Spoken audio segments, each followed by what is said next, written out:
Well, a very warm welcome to the Military Boekelo NCAA Horse Trials here in Holland for 2012. This autumn classic is now in its 42nd year of running, having started all the way back in 1971.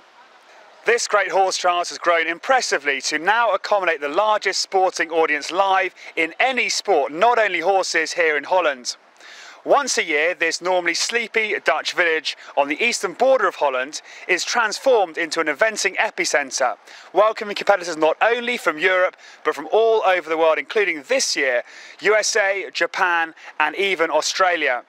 The field this year boasts 112 competitors from 15 different countries, many of whom come straight to Boekelo from the London Olympics about a month ago.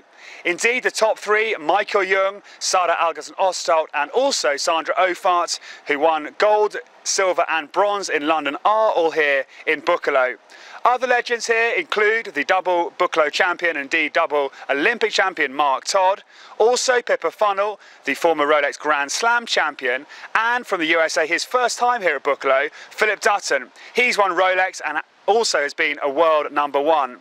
They come from all over the world to compete not only in the 3-star but also in the Grolsch Nations Cup. This year part of the FEI eventing series, and there's a team competition and the conclusion will be on Sunday here at Boekelo.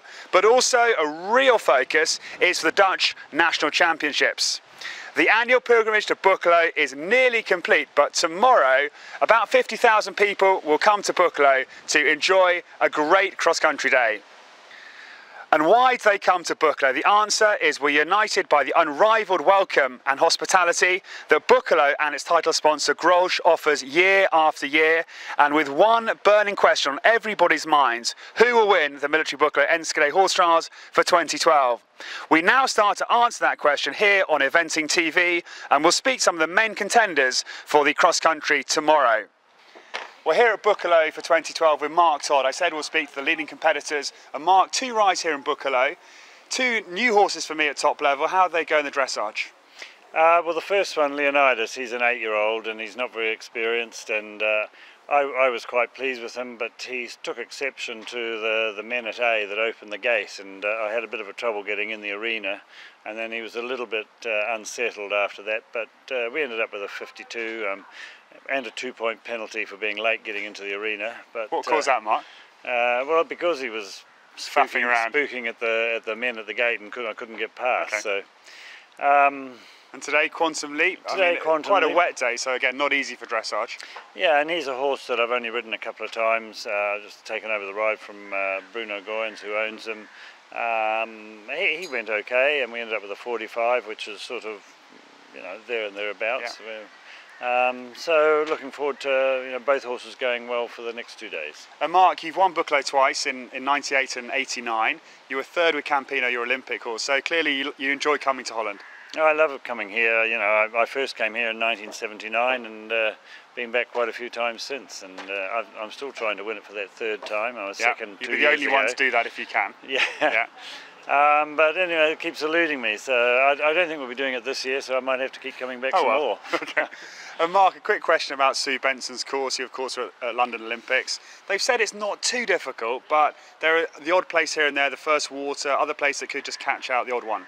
I think she's made it a bit softer this year. Some of the difficult questions she's softened off a little bit. I think, but maybe at fence 7 in the woods there, she's made it a little bit more difficult. I'm not quite sure. I meant to ask her whether she's made the distance between the first 2 elements a bit longer, but that caused a lot of trouble last year, and I can see it causing trouble again this year. The water always causes trouble here in Boekelo. There's always somebody gets wet. I hope it's not me. Yeah. And there's any number of places where you can make a silly mistake, but hopefully it should go okay. And Mark, the last question, they thought the time would be quite tightly wheeled because, as you say, not so difficult a cross-country course, so the time will be influential. How many do you think will get inside the time tomorrow? It's always quite difficult here, but you've got some fast riders. I'd say there might be half a dozen. Okay. Mark, good luck tomorrow. Thank you for talking to us. Thanks very much.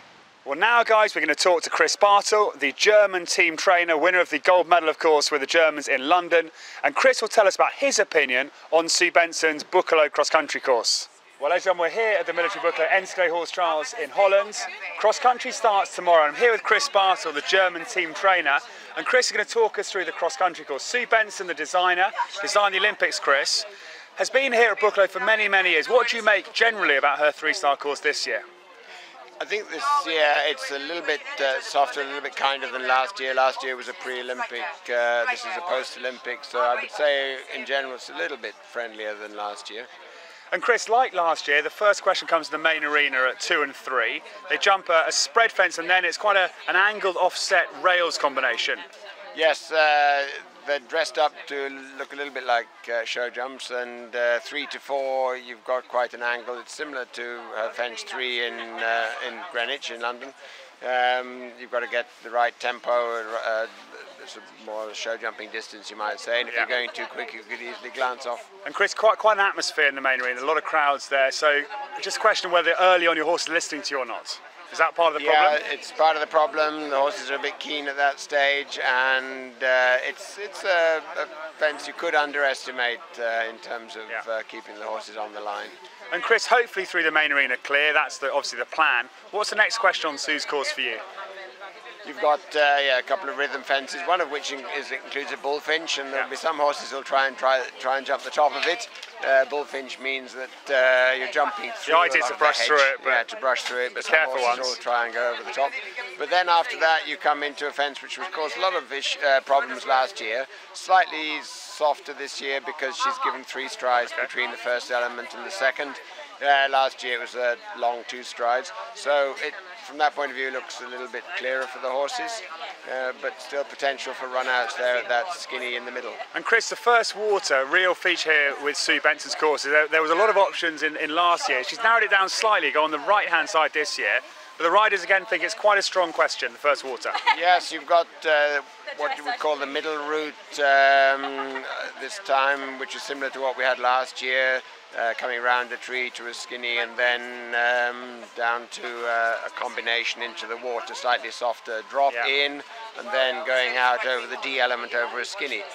On the right hand side, which is where most people are tending to look at the moment, you've got the risk of jumping towards the spectators off a fairly sharp right hand turn. Then you've got a bigger drop in, but once you're in, the out element should come up nicely, yes. Yeah. And then Chris, a little bit later on there's a barrels to corner on a curve up at the hospitality, the Grolsch hospitality area. Correct. Again, riders feel could be a sort of nip out at the corner. Yes, always risk of nip outs at corners, then you're coming from dark into light and all the hospitality and so on. So there's a chance there of having a run out, and also again you've got to have the right canter before you come out, because you could easily come out too quickly. Okay, and Chris, the last big question, everybody's been talking about the mound at the bottom of the course. They come at the end of the course, horse a little bit tired, there's a skinny on top, and then they go down the hill to a big, very tall corner. And again, I think riders think this could be, a late question. It is a significant question, because at that stage of the course, the horses are getting a bit, either could be tired, could be a bit keen, the strides got a bit long, they could come over that skinny at the top a bit strong and go winging down the hill and past the corner. Yeah. And the corner is, big enough. But on the other hand, it's beautifully built, and it's got, a hedge or brush on the top, which makes it a little bit softer. So yes, it's certainly the significant question coming up at the end. And then Chris, apparently the last 4 fences straightforward, they can gallop for home quite nicely. The riders, the general impression is there's a lot to be jumped, but it's not too difficult for a 3-star, but they think the time is going to be quite tightly wheeled, so it's going to be, like Greenwich, a real question of speed across the clock. What's your sort of feeling about that? Yeah, I think it's not the same as Greenwich in the sense there aren't so many hills, a bit flatter and not so many tight turns. There will be a lot of galloping stretches, so from that point of view that helps to get the time. I reckon there'll be, if the weather holds, possibly 10 to 12, inside the time. I think it's a little bit softer this year. Okay, and Chris, the hardest fence for you, which is the toughest question out there? I think probably the fences early on, the water always causes issues here. I would say that's probably the most significant one, really, for me. And Chris, last question. Michael Young, the Olympic champion, he's did a brilliant test with Halunka. He's got a 4-penalty lead at the moment. What's your feeling for Mickey tomorrow? I'm you know, Mickey's in such great form. It's a lovely horse. Obviously not hugely experienced, but has got the best jockey on board, and yeah, all being well. I think all being well, yeah, we should be having a good ride from him. Great. Thank you, Chris. Okay.